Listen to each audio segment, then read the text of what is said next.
Okay, welcome to Music Men in My Mental. I am your host, DJ DeVone, and we are tapping into all things in your career, your relationships, and your overall health. Well, I'm so excited to start this project. You guys have no clue, and I have a special guest with me today. Hi, I'm Tennesha. Yes, we have Tennesha Wood from the DRL Podcast. That is the Dating, Relationships, and Love Podcast. Did I say it right? Yep. Okay, cool. You even say it like I do. I go dating, relationships, and love. So yeah, you even got the little twang on there. Okay, good. So this podcast is all about your career, which for me is music, relationships, that's what the men stands for, and then mental. But I put that as your overall health, because if your mind is not right, then your everything is not right. Yeah, you can look good, but your mind, you are just screwed, you know? So basically that's the whole premise of this podcast is to really, if we can balance these three things out, then maybe we can get somewhere. Maybe we can find a sense of some purpose, some happiness, or just being content, you know? So that's what this whole thing is about. But I wanted to dive into something that I find really hard, and that's just dating in a big city. So I call this, the topic is the dating nitty gritty in the big city, you know? So I want, we're going to dive into lots of topics, dive into lots of questions, but first, let's talk about what your podcast is about and introduce yourself. So again, I'm Tennesha Wood. I'm a dating coach and host of the podcast Dating, Relationships, and Love. And Dating, Relationships, and Love is really about all things dating in New York City. So I have a variety of guests come on. Crystal has also been on. Yes. And we talk about wherever they're at in their lives. So that might be a really interesting episode I had was a girl and her fiance who are in an open relationship. Another one was a divorcee who's talking about getting back out there. Another one is just somebody that's sick of swiping on Tinder. So it's just across the entire dating spectrum as a whole. And we generally talk about their story and then like dive into what they've learned or what they can do better next time. How'd you even get into dating coaching? Like that's such a fabulous title. Like I'm a dating coach, or like you're like Hitch, like what? Do you hook people up? I mean, a little of everything. So it really depends on what people need. So let me rewind. So I got into it because I was on this reality show. That was about #Black Love. That was basically like a black Sex in the City with like 5 black women. I was friends with 3 of them ahead of time. So, and the rest I was just meeting. But it was like a really strong female bond, and we were there for each other, and we were going through we were all at a different place. So I had just started seeing somebody new. One of the other women was going through a divorce. Well, 2 of the other women were going through a divorce. One was a little on the younger side and exploring her sexuality. One was dating interracially. So we were just at sort of all different places. And then we would have, we had a life coach and a therapist that were also would sort of talk us through the things that we were going through. And that was really part of what inspired me in terms of like the coaching. Like I really enjoyed that aspect. That they were hooking you up with people. Well, for me personally, they weren't, because I had just started a new relationship right before the show. I've seen bits and pieces on the show. You were like running that guy through the mud. Not gonna lie, we all have our issues. I have some control issues, so no. just a little something, no big deal. But you're so good at it, though.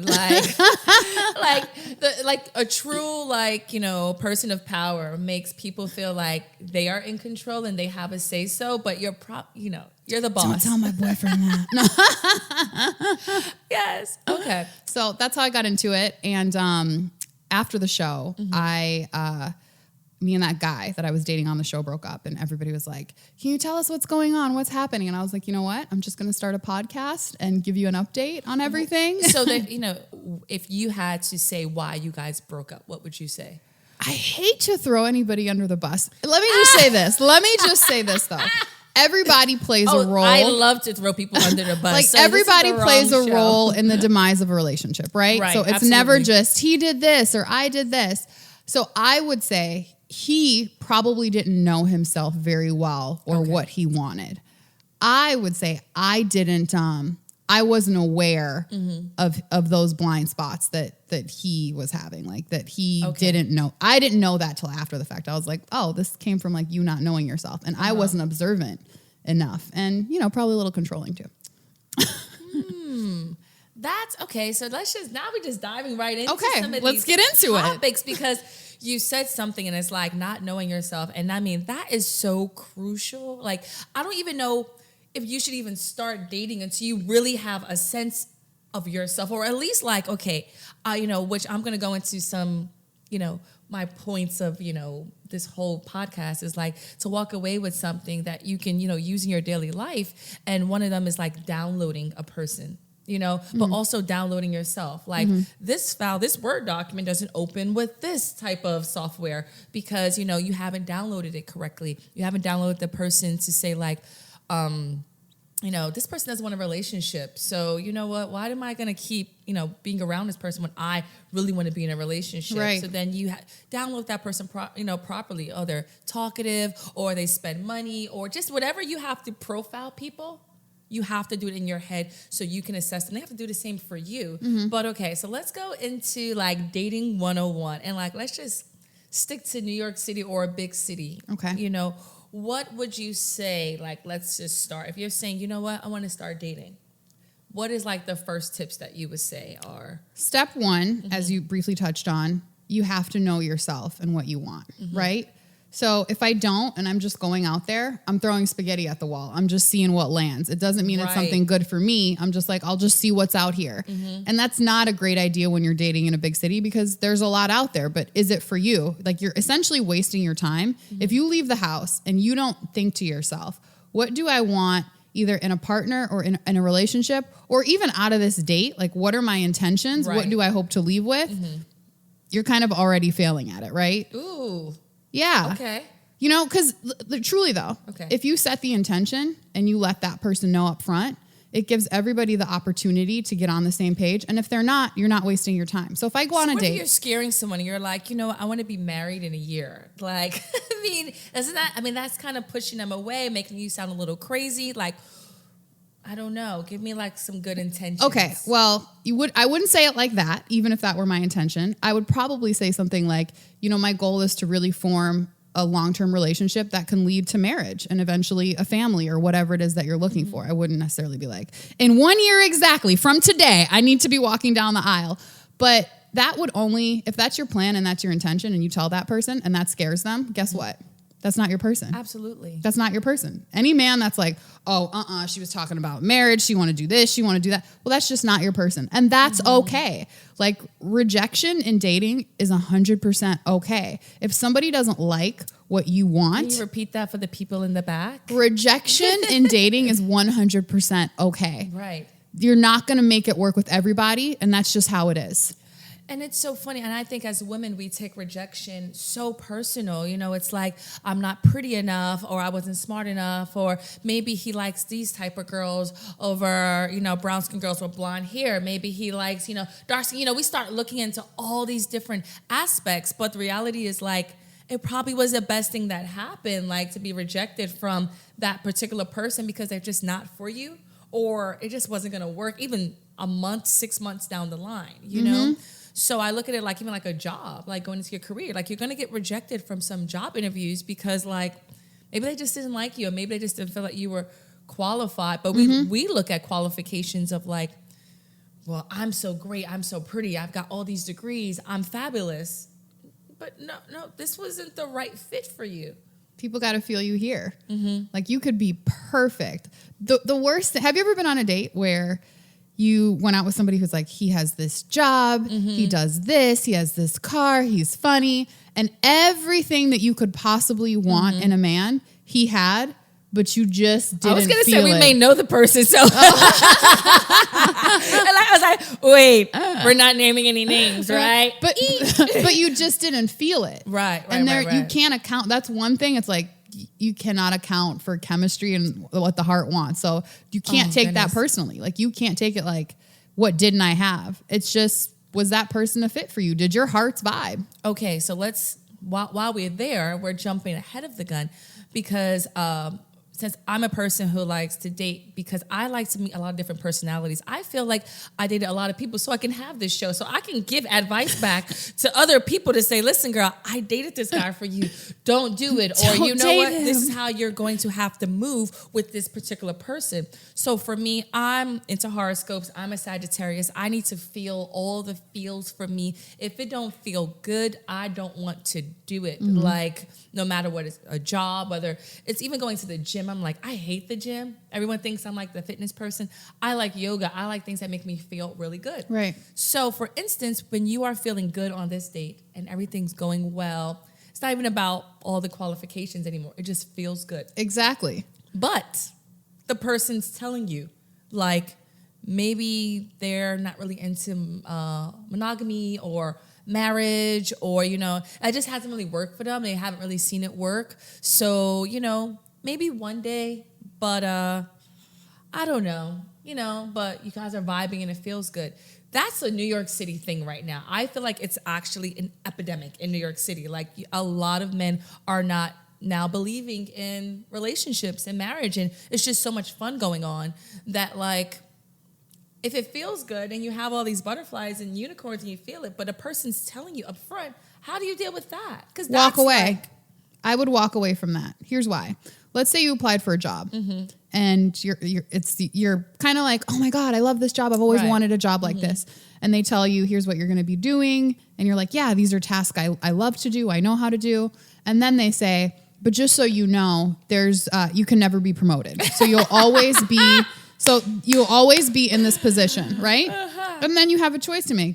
Do I want to be promoted? Do I want to get paid more? Yes, I love the current role, but like, you have to think about the future if that's what you want, right? I'm certainly not suggesting that like marriage is for everybody or like a long-term relationship. If that's not what you want, if you're really just like, look, I just want to have fun, meet some cool people, by all means, keep doing that. But if you're really thinking about your long-term, I don't like when women stay in a relationship for a really long time and then they're like forcing a guy into marriage or like, when's the ring happening? And it's like, well, if he did tell you at the beginning of the relationship that marriage isn't something that he sees for himself, he told you. Right. So don't ignore people when they say what they want. Listen. I always don't ignore say, that. Like, I guess that would be a tip. But I don't know if your tip, my tip is like, if you really want to get to know someone in the first, you know, whatever, months or weeks, just let them talk. Just let them. Oh, I just. She's bumping into the mic. She got excited about that one. So it's, you just let them talk and just kind of, you know, feel them out, hear them out, and, you know, be open to just their thoughts and just not be like, oh, well, that person's going to be, well, he's an F-boy because he just like, no, just let them talk. Let them, you know, just put them. You know what we go to our own grave. That is really, we have to stop it. Like we have an inherent bias, right? Right. So when you meet somebody and you like them, most of the things that come out of their mouth to you are going to be positive and great. When you just feel an initial vibe. Okay. When you don't, when you're just like, ugh, everything that comes out of their mouth then has this like negative, like, ugh. Like I had a friend who, oh my goodness, that's so funny. This dude sent her flowers, right? And this gorgeous bouquet of flowers to her job. And she was so disgusted by it. She was just like, ugh, I can't believe like the nerve. Like, why would you send that to my job? Now it's causing all this attention. And she's like going on complaining about it. And I said, if this were a dude that I know you were feeling, we would be having that opposite conversation. You'd be like, girl, let me tell you what he did. We're going to the whole wedding shop. We're picking out a dress. Right. You know, I'm a size 7 in a ring. Like, it's so true. Yeah. It's so true. So watch for your own bias. Watch for your own bias. So we have to put the tips down. We have watch for your own bias. Okay. We have listen. Yep. And what was the first one? Know yourself and know what you want. Know yourself and know what you want. Okay. So this goes into more of like the mental and the health, you know, aspects of things. Like, how does that process look like getting to know yourself? And I think for me personally, people who are homebodies and loners, they say, oh, I'm getting to know myself. And I'm like, you actually aren't. You're actually just talking to yourself. And you're actually saying, I doing this because I need to learn me. And I'm like, but you don't have an outside perspective of the fact that you're selfish. You don't have an outside perspective of the fact that like you are short-tempered or you're rude to people when you are around them or you have social anxiety. You don't know that because you're just so busy being by yourself, you know? So are you really getting to know yourself if you are just completely looking in the mirror and saying like, yeah, girl, you healthy. You looking good today. I mean, what are your thoughts on really getting to know yourself? I think it is good to spend time alone, right? Especially if you're a person that is like needing other people's attention a lot. It's good to spend that time alone and be comfortable with yourself. Because a lot of people aren't. Like a lot of people, when they're in the house alone, they're like, who can do this? Who can come out with me? What's going on? What's happening? Oh, that's me. That's totally me. And they sort of just are uncomfortable like spending time with themselves. Like sit in that uncomfortable space and figure out why you don't like spending time with yourself.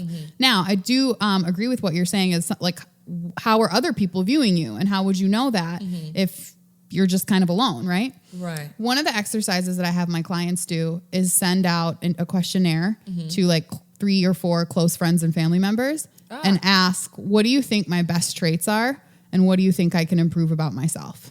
And write them a little note like, here's why I'm doing this. Have you done this for yourself yet? You know what's funny? I actually haven't. But I feel like my mother naturally gives me that feedback all the time. I don't even have to ask. Jamaican mother, right? Oh, so you won't. Yeah, there was no mystery with a Jamaican mother. You will know what is great about you because she will brag on you. And then you will also know what is not cool really quickly. Gotcha. Like I've walked in the house before and she's like, yeah, I get fat. And I'm like, I'm going through a hard time at work. Like you didn't have to say that. Yeah, I know I'm getting a little chunky. I love that. I love that. Okay. So we've gotten the tips that you would you do that? Like, would you send out an email to your friends and family? But what do you think they'd say? See, I'm like overly social and I love other people's opinions. Like, because I love having these conversations. Like this is just something I just have literally probably every hour on the hour. Like I just want to record a podcast and just let people share their feelings and tell them that they're great and they can do it, you know? So I would love it. I mean, I think it's more shock value when you find something you really don't know because I think I'm so like, okay, I know I'm a little talkative. I know that I could be, you know, a big personality or, you know, maybe I feel like I know a lot of things I can improve upon, but I think it'd be more shocking if you hear something that you're like, I have no idea. She's mad selfish. I'm like, I pride myself on being selfless, you know. But I do think it's really great to do. I would totally do it. I'm not afraid of it. Yeah. Because I think it's more important to come from people that like you really appreciate and love to say, all right, she's, you know, she always talks over me and she never lets me talk. And my sisters would say that all the time. You know, you can turn a story about you constantly. And I'm like, no, I'm just trying to share my experience so you can get better and we can improve this. And then when I started hearing that, I'm like, oh, okay. And then there's just some friends that they just want you to listen. They don't really want your opinion. So it goes back to, like I said, downloading. You'll be hearing that throughout the whole show and the rest of the shows and the topics. It's really downloading your friends as well as the guys that you date because there may be a friend who doesn't want your advice. You know, there's guys that I date who really don't like my opinion. And it's not, I mean, I think it's negative, but like if I'm a very fiery person. So I could be like, well, that's because you didn't ask me to do this or you didn't invite me out to this. And they take it as a person who is going against the grain or someone who is just being difficult. And I don't look at it like that. So I try not to be that way around that person. I know that I can't be in a long-term relationship with you. I know I can't have deep conversations with you. But I say, okay, they don't really like that part about me. So I like to profile and download people so then I can stick to a program a little bit more. Because I know when I start being spicy that it's gonna cause some problems, you know? You know what I started doing lately and it's working? Okay. So particularly in my relationship, when we get into it. Which we're going to go to next. Well, when we get into it, I just say, well, how can I help you in this particular situation? Okay. And it almost is like, it diffuses. First of all, he loves it. I'm not arguing with you. He's one of my very close best friends. And it's so funny. But in the beginning, I know it was totally like, oh my gosh, you could just calm a person down. It's so great. But now has it changed since, you know, it's been some time to like, you're trying to shut me up and not let me talk. Like, how is it from the beginning to now that you guys got some time in? Does it still work to do that? Well, I've just recently started doing it. Okay, I think like relationships go through these like stages. In the beginning, of course, it's like, oh my God, you're the most amazing person on earth. I've never met a person like you. Let's just, oh my God, forever. God, Jesus right? Yes. Thank you. And then, and then it gets to a point where it's like, you're really kind of getting on my nerves with some of the things you're doing. Absolutely. Right? And then it gets to a point of like, you're still doing those same things that I said are getting on my nerves. Right. Please stop doing those things. And then it gets to like, and then it's like arguments, right? Right. And I think like the next phase is learning how to do that constructively, because it's always going to be there. You're always going to do something that your partner doesn't like or doesn't agree with. Okay. That's never going to go away. So it's not like we're going to get to a place one day where it's like, we agree on everything. Absolutely. And so it's like you have to learn how to argue and how to fight and like how not to like bring your partner down in that process. And that's, I think, the stage that we've just gotten through is learning how to do that. Because he's very much like, let's talk about this right now, and I'm like, no, I need time to like process and decompress. So that you have to meet in the middle. Right. And if I'm angry, like it can't be constructive, because I will just say what is on my mind, and you don't always want that. Right. Right. That's the jackpot right there. Yeah. Can you argue? Can you not bring that person down in an argument? Because this Sagittarius mouth, like, it is not for the faint of heart, And there's people who I know, like sensitive guys, when they're around me, I mean, just in a dating process, on a date, I can make you just feel so bad about yourself, because I think I'm just being honest and open, and we're just having a connection. And it's like, you should be so intrigued by my honesty. And they're like, she's so mean. Every time I'm around her, I feel like shit. And I'm like, bruh, come on. But it's about, I thought that was being fair. I thought that was being honest. I'm very big on fight with your honest emotions, so then get it all out, because I don't have regrets. I don't hold grudges. I sleep so clearly because I can just, okay, we've got through it. I told you how I felt. I was mad. I'm not mad anymore because I've already told you about it. So, like, when you have two people who are different in that sense, how do you meet in the middle? It's not the what, so it's the how. So it's not me letting you know that I'm angry or mad or not letting you know. You should always let somebody know what you're feeling and what your emotions are, and why something hurt you. Okay. But it's how you do it. So if I'm in a moment of rage and I'm like, you're just such an idiot because you do this like this and like that, like, yeah, I'm expressing my emotions, but it's not in a way that fosters any sort of change in behavior. Right. Because all it's doing in that moment is hurting that person, right? So if I say, look, and this is a little corny, but I think it's very true. But when I say, look, when you do that, it makes me feel like you don't care. It makes me feel like you're not listening to me. Right. And then like bring some actual, like a workable thing that person can do in place of that. So what I would like you to do instead is XYZ, but I think in a moment of rage, it's impossible to think that clearly. It's pretty impossible. It's impossible. So step away if you need to and say, look, I can't discuss this right now. I need some air. I need some space. And then like, I can come back. How does that work when the person is not that way? Like you're the opposites in that way. Right. Like, no, we need to argue. No, nope. I don't like, for me, I have triggers in arguments because I like to argue and I can argue. And I think that I argue fairly until I get to a point where then I get too hot. But my triggers are people who don't want to argue back with me and people who walk away from me. If you walk away from me and we haven't finished this out, then I shut down and now I want to like, I gotta go, or I just want to, flip the table like Love and Hip Hop, So I have my triggers, where, because I think that I have a PhD in arguing. I'm like, okay, let's do this, all right? How do you feel? But then if you know the triggers to make me get to the point, then I'm like, oh, this is. But why does it have to happen right then and there? Right. Like, why does it? Like, what does it? Okay, if you're mad about something, it's because somebody did or said something that you didn't like or exhibited a behavior that you didn't feel was right. Exhibited a behavior that right? you didn't like. But the goal is to get them to change that thing that made you feel that way. Okay. But what is the difference, I guess? What does it do if you're arguing about it in that moment versus in an hour or two? So, I mean, is that just a level of maturity? You know, because I feel like, you know, when we get back to knowing thyself, and I know in my, you know, 20s, and I would say, you know, I just was on fire. I want to argue. I want to flip. I want to put my hand in your face. And now I'm like, if I have to do that, I do not need to be in a relationship with you. And I'm a little bit more mature to say, all right.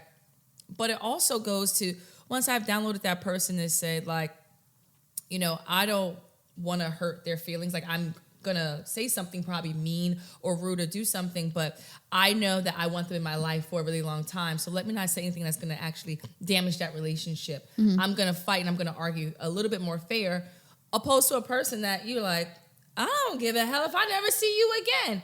Then you're in danger territory because you've gotten that hot. And you may actually really like them, but you're like, you know what? I don't care if I see you again. And that's when things get a little... I think we have to shift the mindset here. Okay. I think we can't even think about it like an argument. Okay. We have to come from it in a place of solving a problem.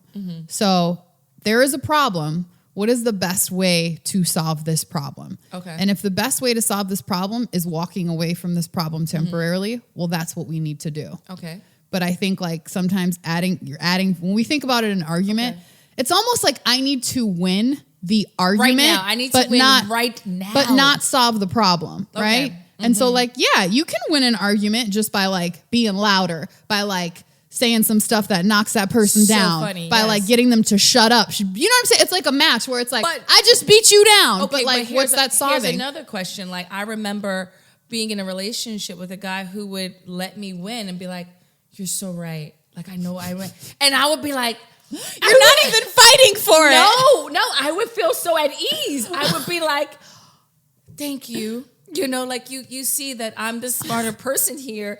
And then literally do the same ish over and over, you know, because nothing was being solved. He just didn't want to argue. He was just like, I'm not arguing. So right, you know, give you a hug. You felt like it was just love. And I'm like, yeah.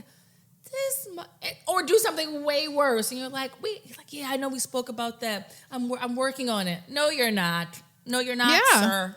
And that's what happens, I think, to a person who's just like, I just don't have the spirit for it. Like, I just don't have the heart to sit here and argue. Like, you'll Maybe just they be like, shouldn't even be in a relationship. You'll just be like, yep, cool, yep, you're right, What about arguing when you have people who are just they're on the extreme opposites of arguing? I mean, there's never going to be people that can.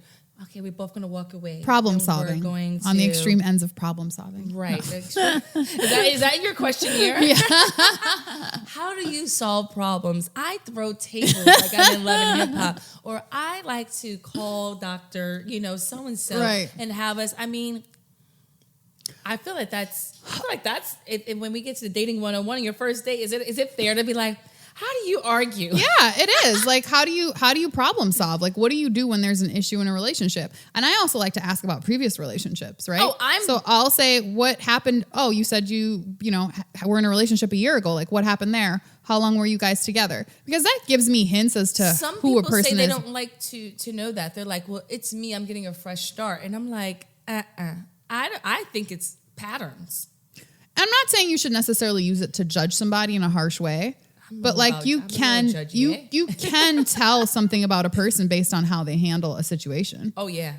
Like, again, people can change, but like it does give a little bit of insight as to how this person like functions in a relationship. Do you think it's a red flag when someone who just 50% of their exes they can't like have a conversation with? Or they're 100%. Like, oh nah, we just weren't compatible. I don't like that. Okay, like, I feel very strongly about this, right? I just think if you loved somebody, if this was true, like I love you, and it didn't work out. Okay. If you can just now flip the switch and turn to hate simply because you're no longer in that relationship, that is a warning sign for me. Anytime I hear a guy say, oh no, she was crazy, she did this, I can't talk to her anymore. Number one, you are taking no responsibility for anything that you did in the relationship. Right. Mm-hmm. Number two, how did your love go to hate so quickly? How did it go so quickly? You know? But you see it more in marriages more than anything. You see and I'm like, y'all have kids and y'all can't talk. Oh my goodness, that I actually get like really sad about that. You know, for women, I think it's a little bit different. But like when I see a man who's like, I can't stand him, I'm like, you can't, what? And she got your kids? Yeah, I don't, that's sad to me. I'm friends with most of my exes. Right. And it's because I realize why I love them. Mm-hmm. I realize why it couldn't work anymore or didn't work. Okay. And I've moved on. But like, I'm not, if I see them on the street today, it's all love. Like, let's go grab a drink. Like, I call them, we talk. Like, I know where they're at. They've been on my podcast. Mm-hmm. Like, right. So it's, I don't believe in just like dropping people simply because the status of the relationship has changed. So, as a dating coach, dating expert, you have a successful podcast.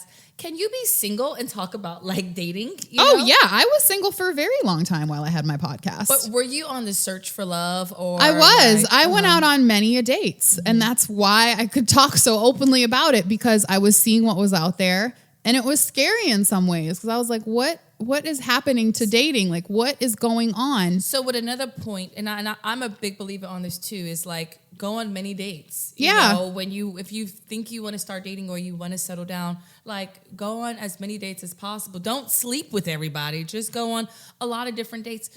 Get a lot of personalities. So did you do that tactic? I did. Before? Okay. I did. Mm-hmm. I really like went into it without a type. Like I was just totally like. So you were throwing spaghetti on the wall.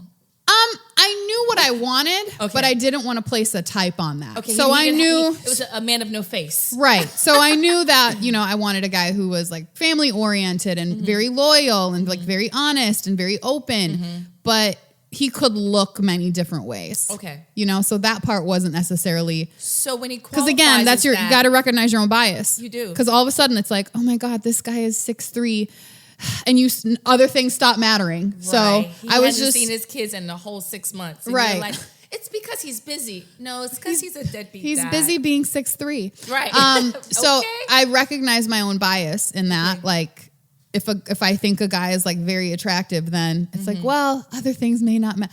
But I was like, no, it's not going to be about that. Like it's really going to be about like who this person is and how they make me feel. How they make you feel. Okay. Yeah. So they have to have. So the two things were. They have to make you feel a certain way. You have to feel that feeling.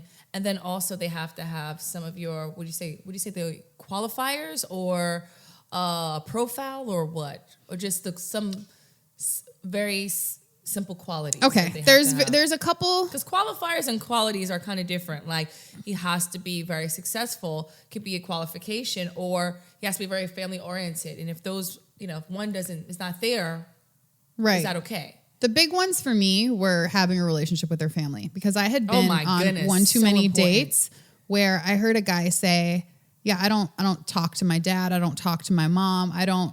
And that's to me, red flag 101 for me. And for me, I was like, I have such a close relationship with my family. And like, if you come into my fold, you're going to need to be very open to that and be a part of it. And if like, you just don't have that ability, that's something that can't work for me. Do you think that people who have like messed up relationships with their family should be with other people who have messed up relationships with their family? Like, no, you know what I think they should do? I think they should go to therapy and heal that.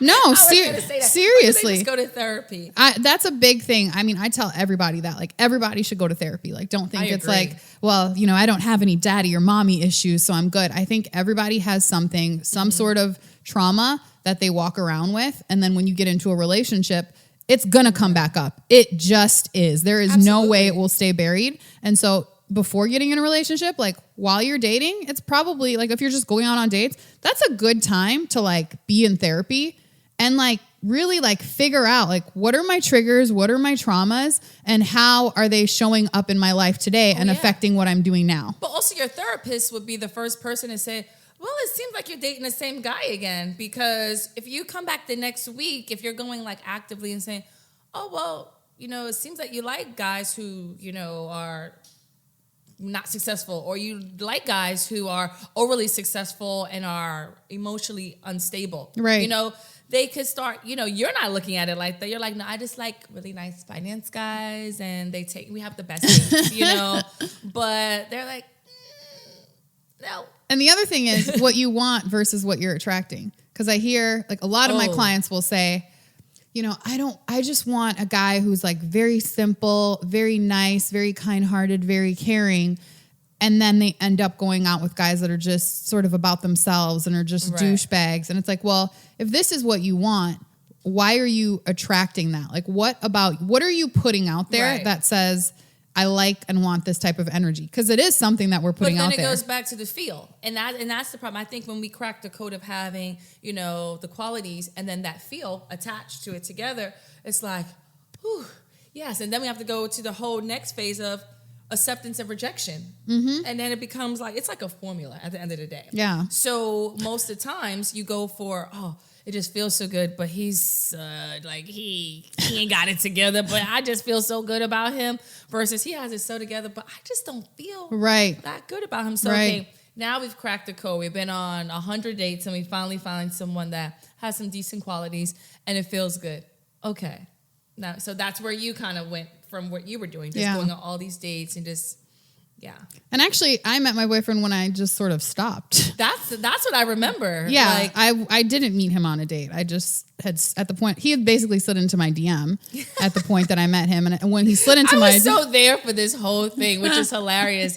He's like, I'm going to slide into her DMs because she said on her profile that I'm like, that's not going to work. Yeah, no, I had a profile on Tinder. And it was the type of profile I recommend nobody having if you're actually looking to date. I remember. But it was literally just like, I have a podcast about dating. And that was it. It was like an ad for my podcast. It said nothing. And then it also said, and also, let's meet. I don't like messaging back and forth on here. If you want to meet me, let's meet. Like, it was very like sort of hostile. But that's just the place I was at. I feel like I was just on a burnout and like, I was over New York. You didn't want to meet people. And if you were like, if you want to meet me, this is where I'm at. Right. And I may just not be giving you any energy. Right. Okay, you okay with it? Yeah. Sure. And he was like, yeah. So then he slid into my DM and then I literally said, sorry, I'm not dating. Yes. I was there for that interaction too. I was like, she don't like you. But yeah, he was consistent and considerate. And then here we are 2.5 years later. Right. So you had all the qualities, and I mean, but that wasn't really what you were looking for, because he has kids and he has all these things, and you were like, you didn't want a guy with kids at first, right? we joke about the fact that I wrote him into my life, right? Oh, and I like, I take all the credit because I'm just obnoxious like that. He was dating a bunch of people, and I said, you need a person to have these qualities, to look like this, to have this type of social ability about them, but still be a homebody. And he always would say, I just want someone where I can just give them a task and they can just do it. And then you are literally like the person who's like, I'm in control of this task, and it just worked. I mean, you guys are literally made for each other. It's just hilarious, But you wrote him into your life, and I was writing. You were writing me into his life as well. I wanted to be brown skin with curly hair, like everything. No, I wrote a letter one night to the universe that was basically like congratulating myself on having met this amazing guy.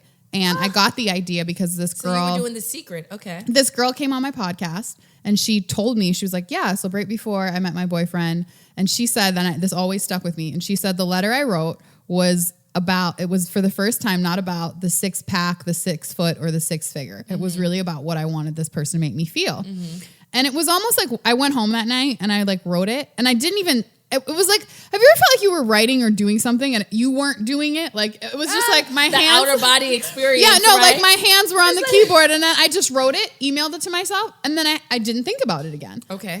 But it was really focused on how a person would make me feel, and like stupid things like they're going to laugh at the fact that you love Drake so much. You guys are just going to spend all your time. Like, so it was weird and random things like that.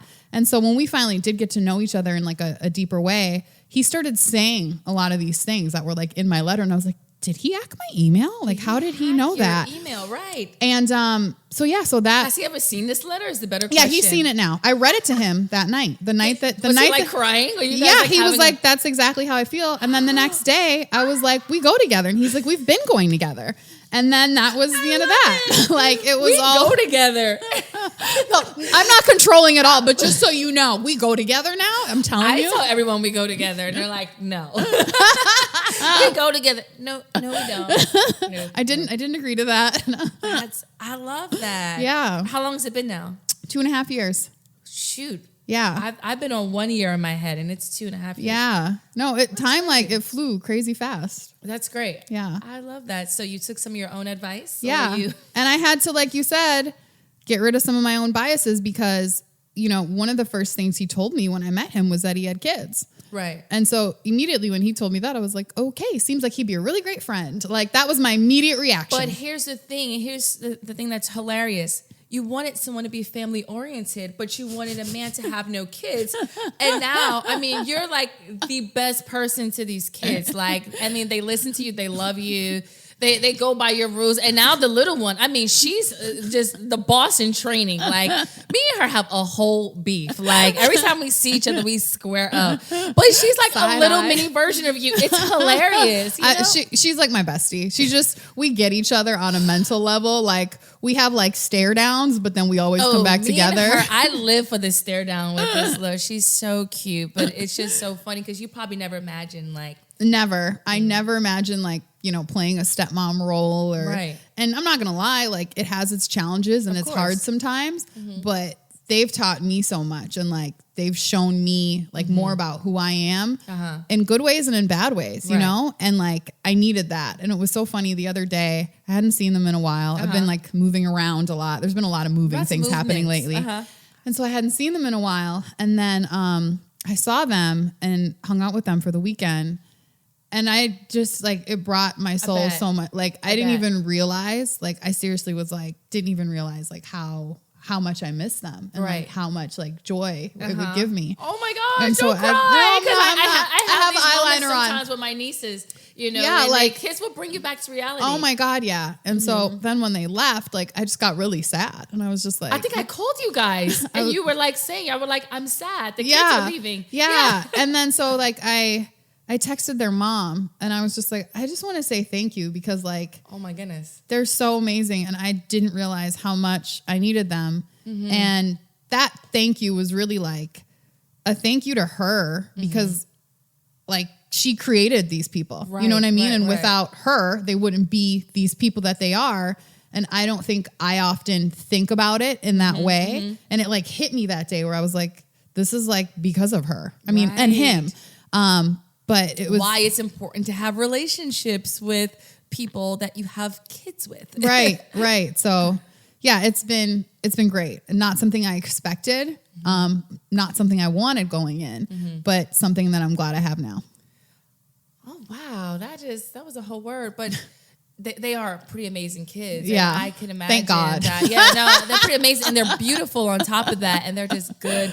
But they are like such a reflection of him and her, right? And you know, I have dated people with children, and it was very challenging, and it probably was a reflection of the person I was dating, but I didn't see it, you know. So when you see these badass kids, or you see these kids who don't have any home training or whatever, sometimes it is just a reflection of, that because person. your daddy's like this. Right, because your daddy's trash. Just kidding. Just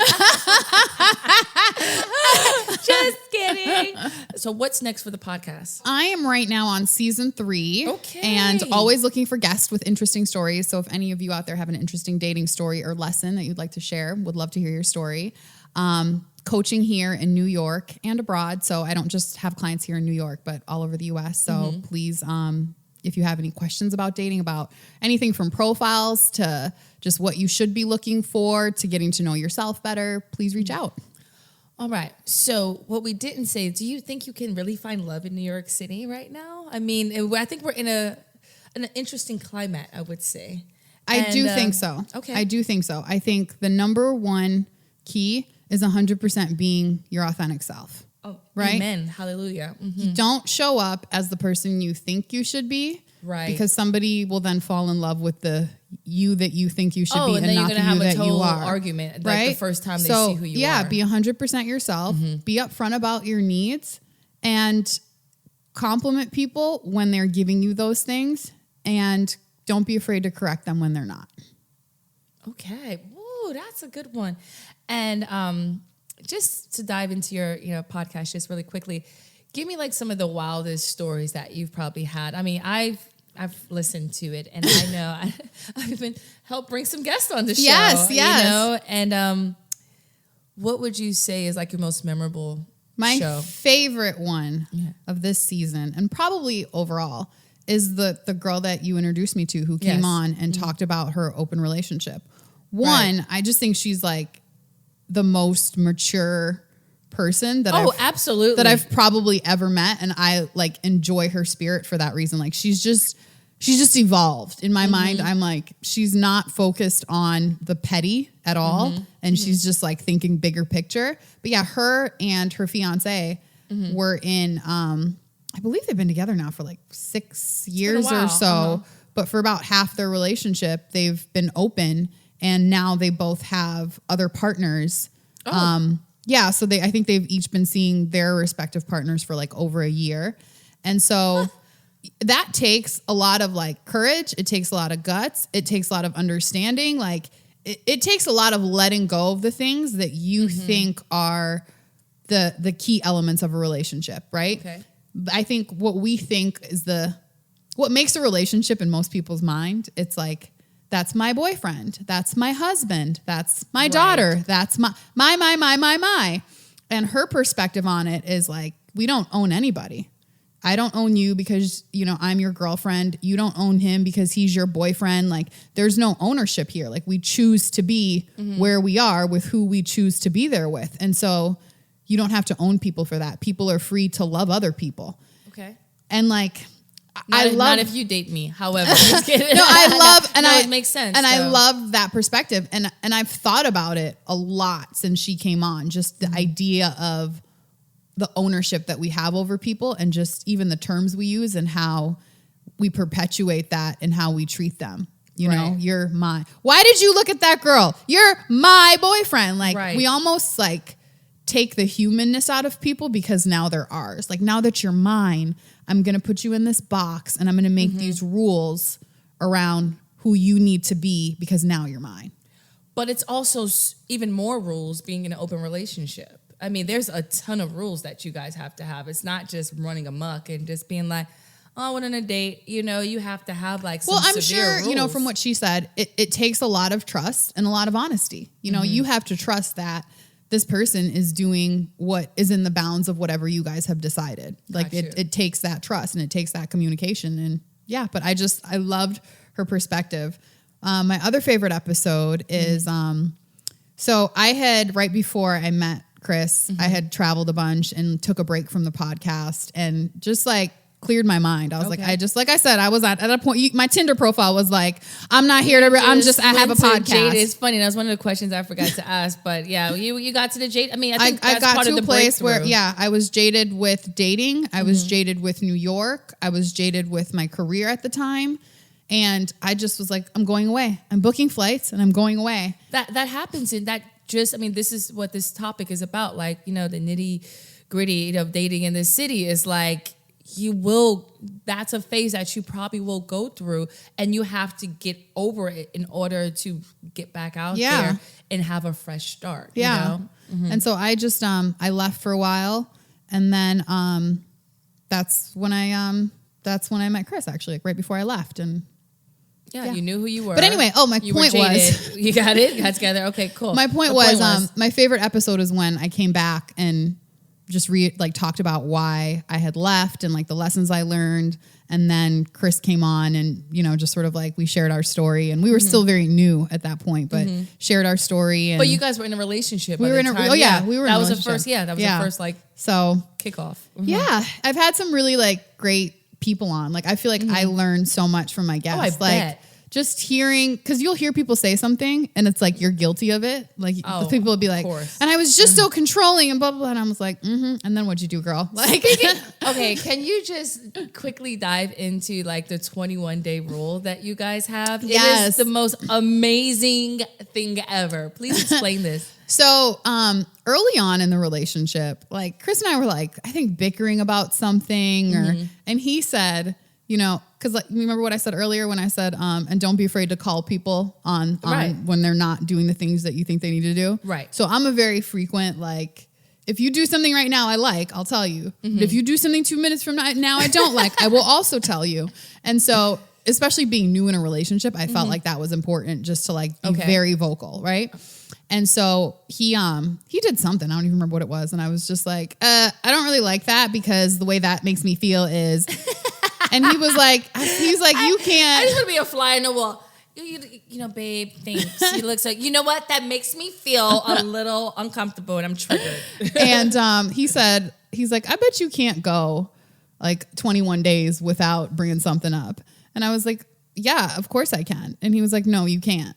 And so initially it almost started as like you can't basically keep your mouth shut for 21 days. And then it evolved into, okay, if we can, as a couple, like basically work through our stuff enough to make it 21 days without arguing about something, let's get married. But you guys call it incidents, right? It's called the incident, right? It's called days without incident. So it's on the wall in the house. It is the funniest thing ever because I see it go from like 18 to back to 0. Oh yeah. So we've got, so every day that we don't have what we deem as an incident, an incident is anything that will cause more than like a 20-minute interruption in our day, right? So it's never like, why didn't you do those dishes? Like that's not really even an incident. But if it's something that like, it's like, whoa, we have to like now sit down and talk about this, or like we're arguing about this, like that's an incident.